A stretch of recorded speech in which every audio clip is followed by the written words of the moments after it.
بسم اللہ الرحمن الرحیم۔ السلام علیکم ورحمۃ اللہ وبرکاتہ۔ کس کا ٹھکانہ جہنم ہے؟ آج میں اپنے دوستوں کو یہ بتاؤں گا۔ اس سے پہلے آپ کے ساتھ میں ایک ویڈیو شیئر کر رہا ہوں، جس ویڈیو میں آپ کو 2 بچے اور ایک مرد نظر آئے گا۔ یہ ان کے والد ہیں۔ ان دونوں بچوں کو بلڈ کینسر ہے اور انہیں علاج کی ضرورت ہے۔ غریب آدمی ہے، اسے پیسوں کی ضرورت ہے، تب ہی ان بچوں کا علاج ہو سکتا ہے۔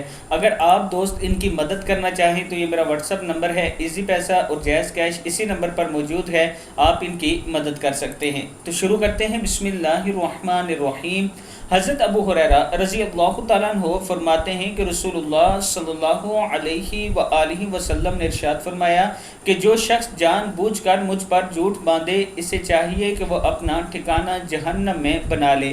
مسلم کی حدیث ہے۔ یعنی کوئی بات رسول اللہ صلی اللہ علیہ وآلہ وسلم کی طرف سے بیان کر دینا کہ آپ صلی اللہ علیہ وآلہ وسلم کا یہ فرمان ہے اور وہ نہ ہو تو آپ اپنا ٹھکانہ جہنم کر لیں۔